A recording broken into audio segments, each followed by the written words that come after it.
Good morning, everybody. Thank you very much. Delighted to be back here. I was reflecting, I was actually here 7 years ago when I actually ran a workshop here. In the next hour, I want to share with you some of the ways in which we can introduce some teaching innovations and ways of engaging students in innovative practices. And as the Provost just said, we really ought to be changing some of our teaching methods to more active learning. So I'm going to walk the talk there. This is going to be an interactive talk, and you are going to be engaged actively in this talk. And the most important thing you need is this handout there. And I know we have one or two spare. If you'd like to put your hand up if you don't happen to have a copy, because you will need it. Anybody not got a copy? Access? And we'll get a few circulated. Okay, I'm taking everybody has their own copy. Yesterday I saw the booklet here from NUS saying, what if? So last night I added that to my first slide, what if? What if opportunities for students to engage in partnership is available for all students in all higher education institutions? And that's the argument I want to put to you, to move in that direction. I've already been introduced, so I'm going to say no more about myself. I have the privilege of travelling the world, as Adrian said, talking about various points. But this was a case about 3 years ago. I was in Australia at the University of Technology, Sydney. Their Centre of Teaching and Learning is on the 27th floor of a tower block. And I like to say people are desperate to get to my workshops. I think actually it's the CIA out there. They're trying to bug us. But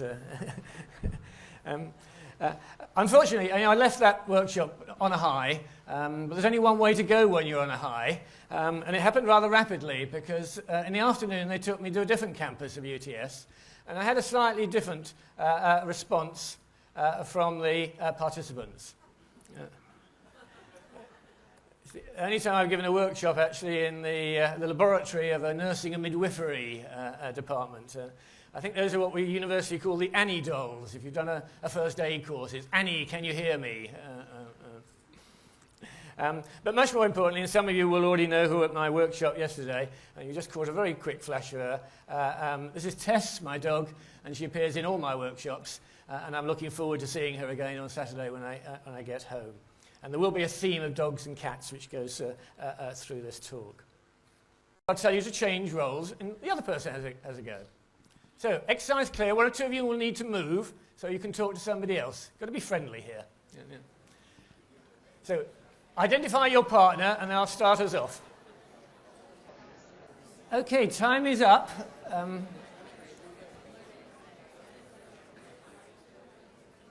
A minute goes very fast. You can't actually say that much in a minute, can you?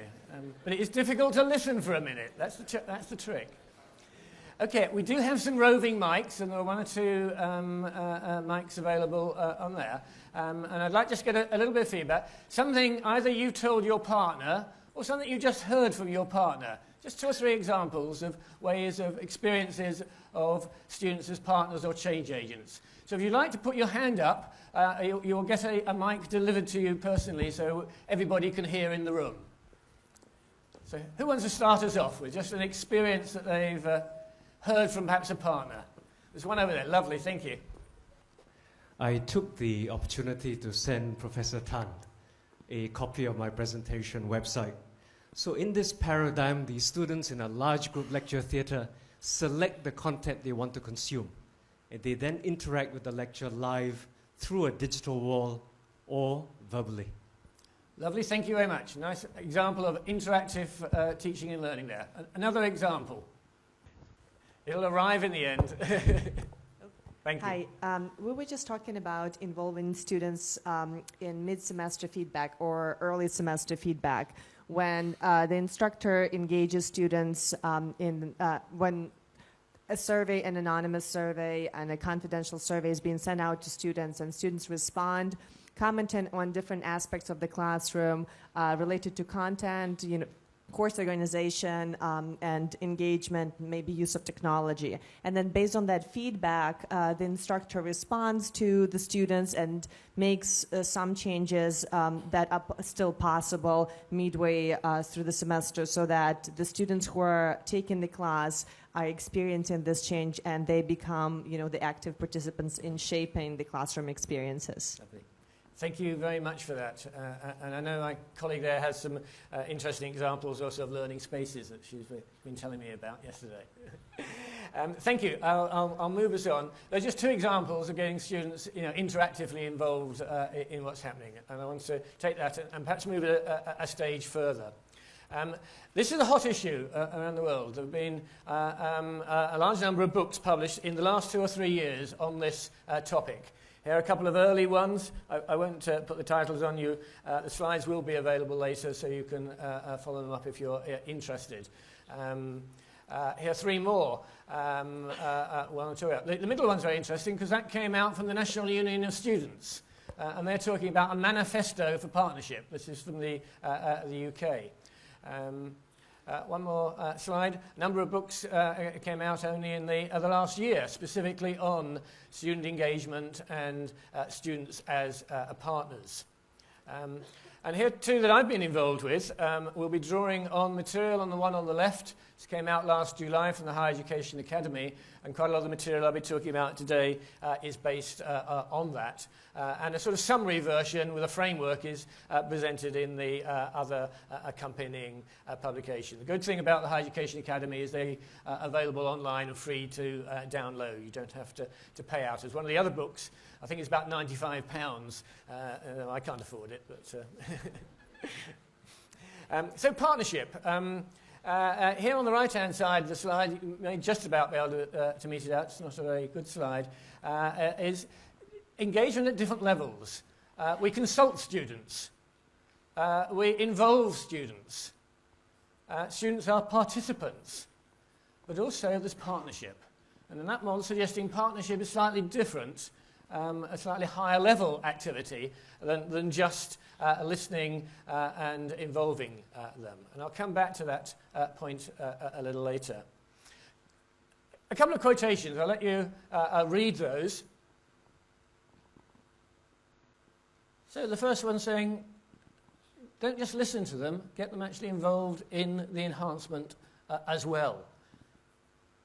Get them actively involved, enhancing teaching and learning. And the second one talks about this is not just a product, it's a process. It's a way of doing things. It's a way of communicating and interacting with our students. One more quote, and this is from Rachel Winstone, who used to be the Vice President for Higher Education for the National Union of Students in the UK. Because a lot of this debate really gets to the heart of higher education. As higher education fees come in, that's particularly in the UK, but other countries as well, it's becoming more expensive. More emphasis on the student experience. There's some discourse which is saying students are really consumers. What I'm encouraged at is many of the student organisations are saying, no, we're not consumers, we're learners. And that's a very important voice coming from them. And even when we talk about students' partners, as Rachel says, it's not just a nice to have, it has the potential to help bring about social and educational transformation. They want to actually change the nature of higher education, and this is coming from the students, and I think that's very encouraging. They're not just talking about being consumers, but being partners. This diagram you do have in your handout, so if it's difficult to read, please use that. This is the framework that we put in our publication. It's on page 3 of the handout. Adrian's already said my quote about it's all part of student engagement, but students as partners is a particular form of engagement. We identified here 4 different ways in which students can be engaged in partnership. On the left-hand side of that diagram, it's in the learning, teaching and research area. Learning, teaching, assessment, we might get students involved in peer teaching or peer assessment. In the bottom left-hand corner, subject-based research and inquiry. This is subject to the workshop I gave yesterday, engaging students as co-partners, co-researchers into their subject-based. On the right-hand side, it's more concerned with quality enhancement of learning and teaching. On the bottom right-hand corner, is where students get involved in doing subtle projects. Traditionally, they are our guinea pigs. We investigate their experience, but why not get the students doing subtle projects and investigating teaching and learning in their classes? And then the top right is where students get involved in curriculum design and pedagogic consultancy.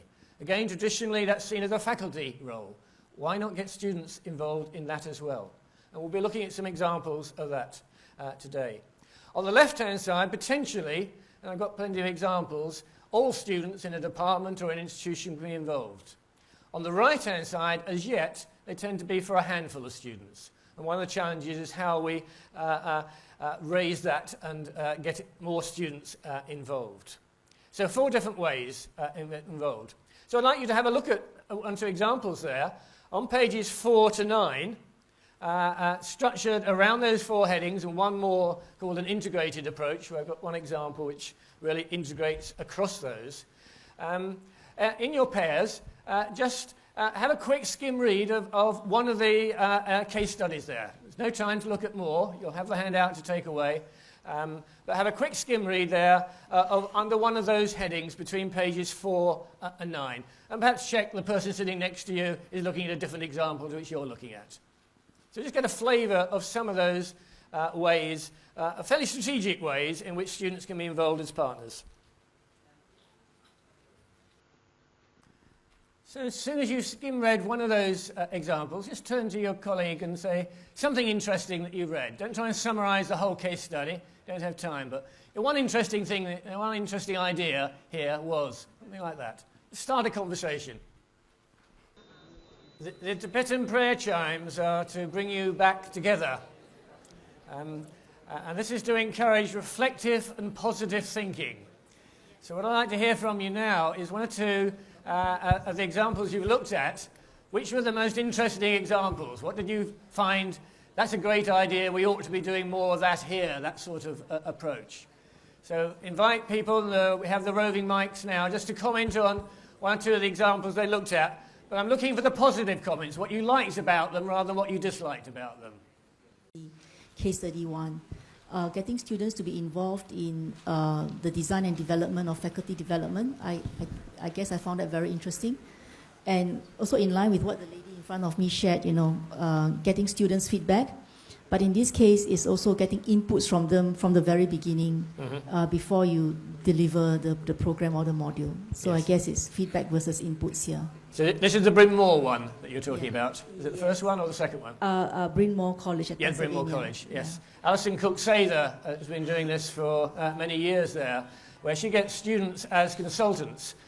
Increasingly in Western higher education, we have our peers come in and observe our classes and give feedback to each other. And that's very common. I know it happens here in Singapore.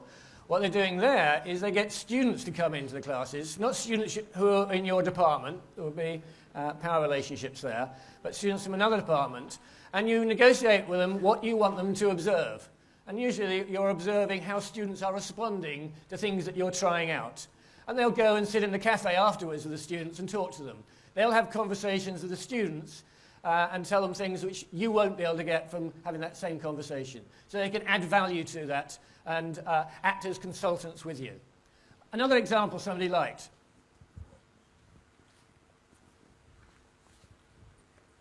Please, one here. Oh, there's one there, and we got another one waiting. Okay, I like the subject-based research and inquiry, the page 5, where the students are producers rather than just consumers. Mm-hmm. So I've tried doing this where I actually pose questions in parallel to the lectures, but ask students to basically go find information and to digest, and then put something back that then can serve as a study resource for the rest of the class for exams and whatnot. Yeah, that was the topic of the workshop I gave yesterday, and about 40 of you were there. We gave lots of examples from around the world in different subjects of where faculty get students engaged as producers. That particular example, Lincoln University, they've gone a little bit further, I think, than most, Mike Neary there, he used to be at the University of Warwick, he moved to that, and he managed to get the whole of the university to buy into this idea of student as producer. And that's very rare to get a whole institution doing it. Getting it in even in one class is quite challenging. Getting it in a program is fairly rare, but whole institutions taking it on. So I've worked with Mike over a number of years. I was evaluator on one of his projects there. And they're doing some really exciting things of getting students involved in inquiry, in research, right from first year through, and in getting them involved as change agents, which we'll be looking at in a moment. So thank you for that. One more here at the centre. I like the one on page 4, it's the very first one, learning, teaching and assessment, basically because it talks about allowing students to design, answer and comment on multiple choice questions. Yeah. So this is something I thought might be fun to do, is to get the students to design the MCQs themselves. Yes, indeed that example came up yesterday at the workshop. I was talking to Adrian about it last night. It's a good way. Why not get the students creating some of our multiple choice questions? Because once they have to deal with the assessments and actually have to design them, they'll actually do a lot of learning. And also, if they're good questions, we've got a few more in our bank to use later in our courses. So I think there's winners all round in that particular example. And there are a whole series of ways. These were peer learning strategies and sometimes peer assessment strategies of getting students there. As we know, the best way to learn is to teach somebody else. And the more times we can get students in situations where they're actually teaching each other, and indeed teaching us the topic, the more they're likely to learn. So thank you very much for those examples. But clearly there are many more, and hopefully everyone's found something of interest there. A rather long quote, but I'll leave you to read it.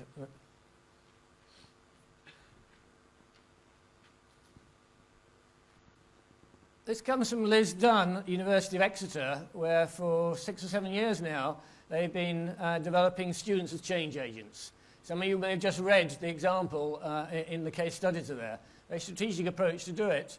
It's started really as a top-down initiative. The DVC there, Janice Kay, came up with the idea, but it's really been really embedded across the whole institution. And she gives students the opportunity to undertake subtle projects. They give them a little bit of resource, a master's student to guide them on research methods, and they have about a term to do their project.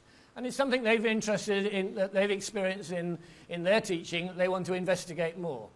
The critical thing about it, though, is that they hold at least once a year, a cross-institutional conference when the students present their results.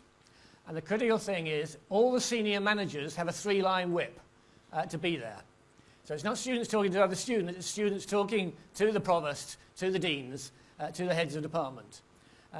Because these are students saying what their research shows about how to enhance the quality of teaching and learning at Exeter. So the senior management want to hear what they say.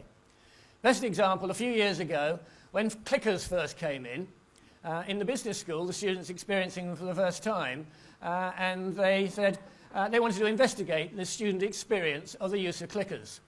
And when they presented their findings, the dean of the business school stood up at the end and said, look, you've convinced me. Tomorrow I'm going to order 4,000 clickers so that every undergraduate, postgraduate student in the business school has their own personal clicker, which they'll take to sessions. I don't believe if you as a member of faculty in the business school are going to see the dean the day before, you'll have quite the same result. Students can make differences that we can't do. And that's a very, quite a graphic example of their impact. And here in that quote, what I like about that is we're actually quite good in higher education at listening to students. We do all the happy faces at the end of the classes. We get the student satisfaction scores in. We're good at doing that. I'm concerned here where we go beyond the student voice and get them sitting at the table and helping us make the decisions and design the curricula and improve the quality of teaching and learning that they experience and engaging in that way. So my talk today is really about going beyond the student voice. Often they say, well, what have the students got to contribute? We're the experts. How are they going to do it? Well, the students are experts. They're experts at being students. They can bring different things to the table than we can. We've forgotten what it's like to be a student. The older we get, the more further away we're from that. I've been involved in many projects where we insist that at least one of the project team is a student. And honestly, the students are often much better contributing to the ideas than some of the faculty are there. They have something to offer, and I'm continue to be amazed at the quality of ideas and contributions they make. It's different. It's a different contribution that they are making. This comes from Dunn and Zandastra, their talk. This is more about the change agent side, the right-hand side of my diagram, which we're really moving on to now to illustrate a little bit more. What Liz Dunn does there is identify in a diagram different ways. In the top, it's emphasizing listening to students, the student voice aspects. That's still important. In the bottom, though, it's rather more student engagement. And it's the extent to which we're really concerned in the bottom half of that diagram, students as partners, as co-creators and experts, and students as agents for change. And the difference there is the extent to which it's the student driver or the university driver. And so it's those last two, the ones in yellow there, which we're going to particularly focus on now. Students as partners, co-creators and experts, and agents for change. Now, I've collected now about 70 or so examples from around the world of different ways of students engaging as partners. If you want to see them, they're all on my website. And I classified them under these 5 headings. And you've got some examples of those now in the rest of the handout. These are all examples when I think we go beyond the student voice, when the students are acting as co-creators, co-designers, with the potential of transforming the quality of teaching and learning. So, from pages 9 through to 16 now, you've got under those headings some specific examples under each heading. So you might say, oh, I'm interested in co-designers of courses. So you look at page 11 and look at an example from there. Or you're more interested in them being subtle practitioners, or the more strategic ones. So just choose one of those headings, go to the relevant page, and look at an example of that, and see if you find something interesting that you'd like to share again with your person sitting next to you. We can come back together.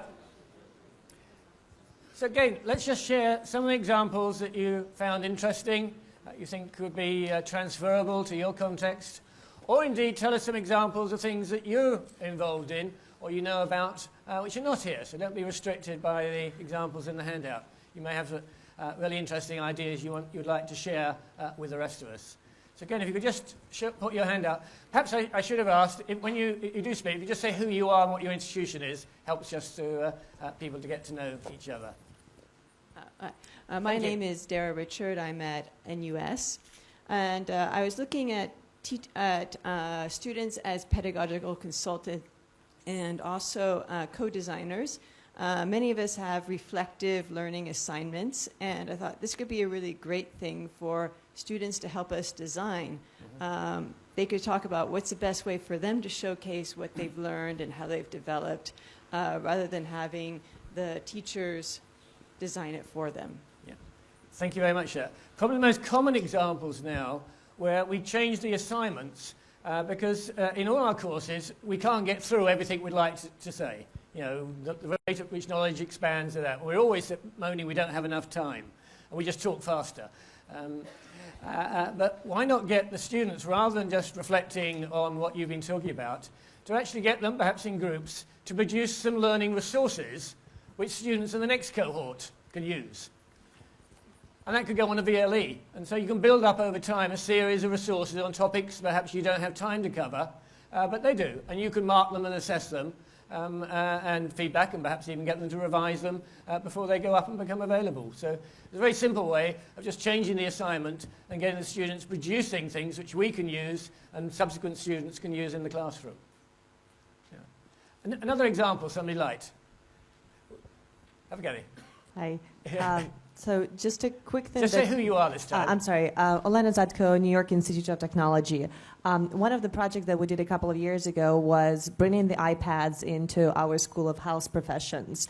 And when you bring these iPads, we wanted to test how the use of different apps would impact student learning and whether it would be more effective or not. And so we had about 100 students who were participating in this program. And I'd say we probably involve them at the number 4, the social practitioners, because they were involved in the data collection, in designing the questions, and figuring out whether they actually learn better. And it's a great project. Yeah. I mean, a good example there, particularly in the technology area, the students are often better at that technology than we are. So why not make that a strength and get them to teach us that? There's an example there of e-pioneers at Oxford Brookes University, where they do exactly that. It's the students who are facilitating the staff to learn the latest technologies and how to use them. They're much more adapted at it than us. And in the case of the apps, you often get students producing the latest apps and putting those on their iPhones for other students to use. Again, so there are times where they have more expertise than we do on some of the topic areas. Another example somebody liked. Thank you. Dujipa Samarasekar from Yonglulin School of Medicine, NUS. Recently we have been using, this is teachers and assessors, page 12. At the medical school we have been employing a new form of assessment called mini CEX, and that has created a lot of anxiety amongst the teachers and students. But our students themselves, actually the 3rd year, 4th year students got together and they wanted to do a study, basically a scholarship in assessment. And they designed a study with help from us to look at why that this particular method of assessment is not working well. Mm-hmm. And that study actually helped us to refashion and to refine our assessment process as well. And they have written up and they are about to publish this paper as well. Lovely. Please can you send me some details? I'll add it to the set of case studies. Yeah, so one of my purposes in always when I visit places is to try to leave myself with some examples which I didn't have when I walked in the room, just so I hope you have some examples to take away which you weren't aware of when you leave the room. Probably some of the more elaborate attempts to involve students systematically in a scholarship of teaching and learning. We've mentioned University of Exeter already, but there are a couple on page 14. University of Western Australia have been doing this for some years. They get students and they actually give them a course and help and support to do subtle projects about improving teaching and learning at UWA. And they've gone to the next stage now. They've linked with the University of Otago and Queen's University and Durham University, used to be part of the group. And they're doing it as an international student SOTL project. And so they had a theme last year of internationalisation. And students at each of the 3 universities which were collaborating did their own studies of internationalisation and then went online and discussed their findings with students at the other institutions. So they really had international SOTL occurring at the student level. So it's a good example there of being a little bit more ambitious of engaging students not only within the institution but across institutions. Okay, thank you again. And again, lots of examples for you to look at and take away, and many more on my website. Stand back from this for a moment. You've seen the range of examples. And people often say, well, what do you mean by students as partners? And I say, well, actually, we could mean many different things, or students as change agents. And an approach I've taken recently in the last 5 or 6 years, when I started doing a new project, you sit down with the team members and you have the first discussion, we've got the money now, what are we going to do? And you suddenly realise, with 5 people sitting in the room, you have 5 different conceptions of what the project's about. And you try and come up with a common definition of what it is. And sometimes you hit your head against a brick wall because you can't really agree what it is. So rather than trying to have one definition of what we look at, on a number of projects we've been involved in, we try to actually map the range, map the variety. And that's what I've attempted to do here on students as change agents, to have some dimensions of them. So, for example, is it about student voices or is it about partners in learning? Is it controlled by the faculty or is it controlled by the students? Is it an institutionally driven one or is it a student-driven one? You can go down those headings and I'm sure you can think of other ones of dimensions of it. And you could actually use it as a mapping exercise. We could take these and I can actually ask you, against each of those where there's enough information, where do these examples fit on those dimensions? And you may find if you do it within an institution, you've got quite a lot of examples, but they're all of very similar kinds. And actually picks up some areas of gaps And you say, actually, to give variety of experiences, we ought to develop some ideas of students as change agents in those areas which are currently missing. So we find that quite a valuable way of going about things. I said we have more dogs and cats. It hasn't really got much to do with it, but I love the slide. This is police dogs being trained not to respond to extreme provocation. It's discipline, if you like. We have discipline in there. That's my link, the word discipline. Yeah. And I actually came across the quotes. Somebody actually sent me a slide. I showed this last week at NTU, and somebody sent me an email and said they have this poster on their wall and actually had this quote on it. And I changed my slide to add the quote. It's rather good.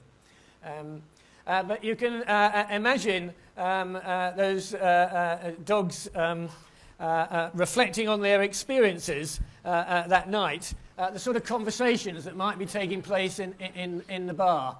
No.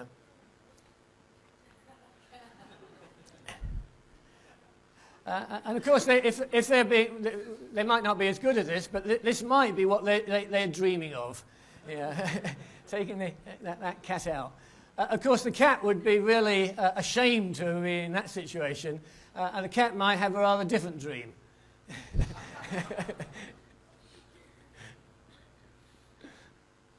Okay, the last exercise here, I want you to perhaps try and talk to somebody different, or a group of 3 or 4 of you now. Even on just the ideas we've been briefly talking about this morning, just think of something that you might like to apply in your course, your department, your institution, related to engaging students as partners and change agents. A very broad topic there, but just have a conversation about some of the ideas you might think of developing. On this occasion, I'm not going to actually ask for any feedback. I hope you've had some interesting conversations, reflecting on a few ideas. You might, of course, have been talking about, last night television, well, I know, but hopefully some of you are at least talking about the topic and some suggestions and reflecting on them. We don't always have to have feedback. So in the last few moments, I just want to conclude. But just before I want to do, I want to just take the opportunity here to tell you, I've been telling a number of colleagues about an initiative we've been involved in, which may be of interest to some of you. I'm particularly concerned with an organisation called the International Society for the Scholarship of Teaching and Learning. I know SOTL is being quite pushed, particularly for the education track faculty here at the NUS. So here's an opportunity to get people who are interested in SOTL, and it includes many of you here, of course, engaged. And what we're doing is developing some, what do we call, international collaborative writing groups. And on the handout, there is an example of that, of what we did a few years ago. I think it's something like, is it 319, 419, something like that, in the handout. Anyway, it's somewhere there. 419 on page 16, you'll see a description of it. This is something we did at the iSOTL conference 2 years ago when it was in Canada. It's a year-long process, and we get faculty to come and apply to join a group who want to investigate a particular aspect of SOTL. They come from all around the world. It's a year, 18-month-long process. And you have about 6 months to talk with your colleagues and hone what the exact topic is that you want to deal, the angle you're going to take on it. Write a couple of thousand words, which goes online. That's open for discussion by all the other contributors. In fact, it'll be open to anybody around the world to contribute their ideas then. You meet then at the conference the 2.5 days prior to its start, and often meeting colleagues for the first time, and you spend half of your time working with your colleagues to bring that initial idea up to a paper to be submitted to a journal. And the other half you spend with the other groups, and you feedback on each other's ideas. And we have some fun as well. And so we're holding, Kelly Matthews and I are organising one prior to the next iSOTL conference next October in Melbourne. We've already had, and I just met earlier on, somebody from Singapore here who has already applied to join one of the groups, and several other people I've been talking to, oh, I'm interested in that, I know somebody who's interested. Those are the 8 topic areas. If any of those appeal to you or your colleagues, some of you will be experts in those areas already, but we're not expecting everyone to be an expert in the area. Indeed, we want people who haven't written anything about SOTL yet, but would like to, and have a keen interest in that topic. And we want each group to include at least one student. So again, it's going to illustrate what I've been talking about as students as partners, as part of that group. So if you know students or colleagues or yourself would like to apply, if you go to the iSOTL 2015 website, you'll find the details. Applications close, I think, the beginning of March, so there's plenty of time to decide. It will be competitive. I'm sure we're going to have more people who want to join us than we're going to have room for. But please do, if you're interested, put an application in. So that's my plug for something else. I now conclude what we've been talking about. This statement I made at actually that iSOTL conference, I was a keynote speaker, and I had started getting interested in this topic. And I actually ended saying, this is my dream, if you like, what I'd like things to happen in the future, that it's the norm, not the exception, that students as partners, that they are there as co-partners, co-designers in the curriculum. And this should be common practice rather than often a fairly rare practice as it is now. So that's my vision. It's what I would like higher education to be moving in that direction. Now, if students are going to be partners in this process, I think it gets to what we mean by higher education and how we operate as universities. And it is a transformative agenda here. Many of you will actually be supportive of this one. That's why you're here at this conference. Some of our colleagues would find that challenging because it gets to power relationships in higher education. Who makes the decisions? Having to share that is a different one. Angela Brew has a lovely expression. She talks about building knowledge or developing inclusive, scholarly, knowledge-building communities. And as she continues, it invites us to say, well, who makes the decisions in the university? It really does challenge some of the relationships there. And I think if you like this agenda, we need to encourage our colleagues to take this on board, to develop ideas, but do a bit of thinking outside the box. But not everybody says thinking outside the box is necessarily a good idea. And you've got that old adage, certainly, I think plays well here as well, of trying to get academics, faculty to change their minds or to do a new initiative. It's like herding cats, an expression. So I want to show you it is quite possible to herd cats. And it's possible to dim the lights anywhere if anyone has any control over the lights. But I want to show you a video clip which is about herding cats. This man right here is my great-grandfather. He's the first cat herder in our family. Herding cats. Don't let anybody tell you it's easy. Anybody can herd cattle. Holding together 10,000 half-wild short hairs, well, that's another thing altogether. Being a cat herder is probably about the toughest thing I think I've ever done. I got this one this morning, right here, and if you look at his face, it's just ripped to shreds, you know? You see the movies, you hear the stories, I'm living a dream. Not everyone can do what we do. I wouldn't do nothing else. It ain't an easy job, but when you bring a herd into town and you ain't lost a one of them, ain't a feeling like it in the world.